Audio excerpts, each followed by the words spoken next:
Hey guys, Rookie Lock here, back once again. I hope everyone's having a great day as always, and today I have another Whitco for you guys. This one's not a wafer lock, but like the one in my last video, it is easy to disassemble. And I have to say, my hat really comes off to those locksmiths that deal with those double-sided Euros day in and day out. That the ones that don't have any set screws are an easy way to disassemble them. Yeah, they have to just take these clips off and either use a pinning shoe or a segmented follower or whatever other means of disassembly they have. And I've disassembled a few of them, and it's not easy. I've had quite a hard time getting them back together. Sometimes pinning shoes don't fit, and yeah. Some of you guys might find it easy, but I know it's, for me anyway, it's not that easy. So yeah, my hat goes off to those guys that work with these every day. But yeah, we're going to try and get into this, and I'll show you how it comes apart. I'm actually going to try to get a better... No, not that way.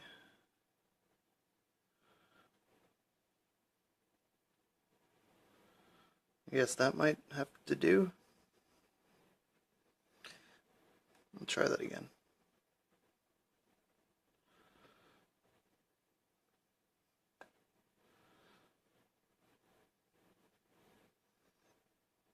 Yeah, that's gonna have to do. Hope it's alright, guys. But let's see what we can do with this guy. I'm gonna use pretty heavy tension with these tapered pins. And pin 5 is our only binder.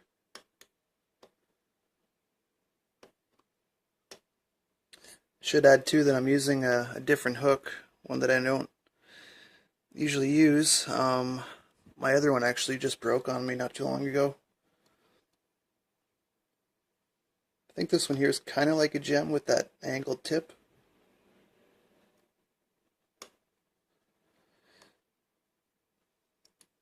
Okay, we're getting some turns on the core.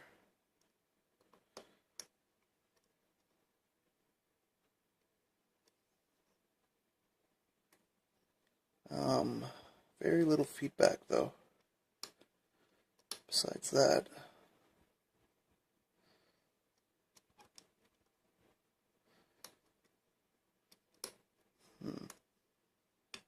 Oh, there we go. Yeah, oh, there we go. Awesome. You really have to go back and forth on these pins. It's crazy. Like you really feel like they're picked, but they need more attention. Not quite cleared, but I'll take that. Actually, picked this thing a few times and really struggled with it. So, extremely happy with that opening.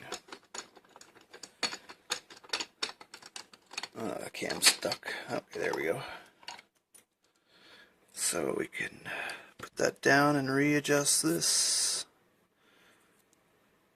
I think that's okay. Use this pinning tray. And here's the bitting, by the way. I think I forgot to show that. Oh, we're still picked. Works beautifully. I'm going to need tweezers, don't need a follower, I'm going to need a screwdriver though. So yeah, the way this comes apart is kind of cool. When I first got it, I thought it was one that would slide apart, and I noticed that it doesn't have a cutout here, so it only turns in one direction. But, so yeah, I took one of these off, and noticed that there's a spring popping out there. But nothing came apart until I take the other one out. And now you can see this whole thing springs up. And see your cutout on one side. It's actually cast. I'm not sure what material. Maybe zinc. I don't know if you can. Yeah, you probably chrome zinc. Um, but yeah, that's how it comes apart. Get a better focus there, camera. See our 5 chambers, and we might as well just haul all these springs out. Just going to take apart the side we picked.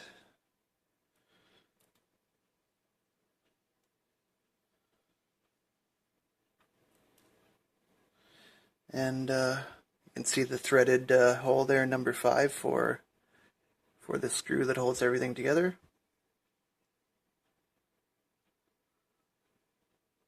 This camera really doesn't do this thing justice.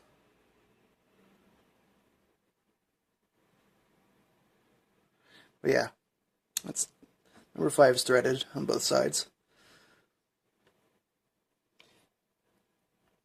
The only thing I hate about locks like this is it takes quite a while to take them apart for videos, but besides that, there's nothing to complain about. It's a lot easier to take apart than your standard double-sided Euro. I'm actually going to turn this. And all these guys are just tapered drivers, like you see in Lockwoods.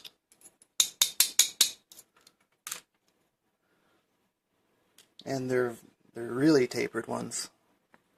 Sorry about the glare, guys. Let's see if I can do something about that. That's a little bit better, I guess. There we go. And key pins are all standard. Actually, they're probably tapered too. We're going to need to turn that the right way there, bozo. Ooh, they're really nice pins. They're either stainless or chrome plated. My guess is they might be stainless.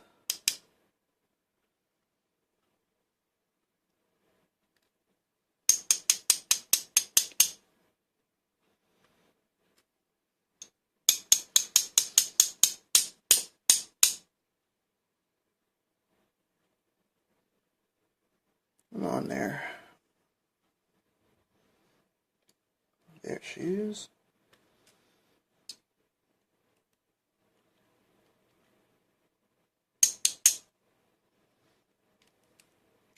And last one's being pretty shy. Let's see if I can coax it out with the key.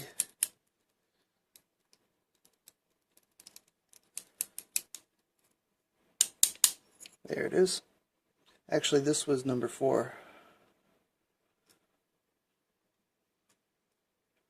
Switch those around. And we'll get a close-up of this.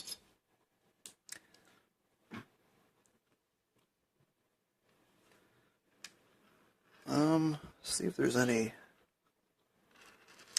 Yeah, there is tapering on the key pins. Awesome. That's why I was having a hard time with it at first there.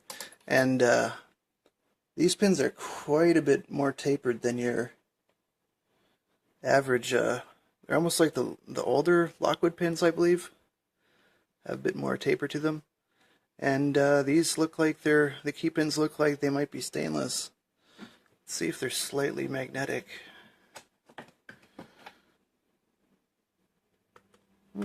Nope. Oh, those springs are magnetic though.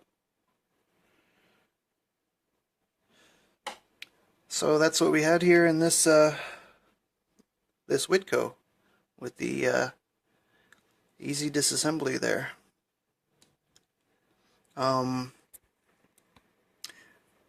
Really like to know what these pins are, because I have this Brava here that has just beautiful pins in it. They're all the same as these, but I'm pretty sure they're definitely stainless. I'm not sure about these key pins. If anyone knows, maybe Paul, if you're watching, let me know on that. Alright guys, that's it for today. Hope you enjoyed this video, and as always, don't give lock pickers a bad name. Never pick a lock that you don't own or have permission to pick. Alright guys, see you in the next video. Take care.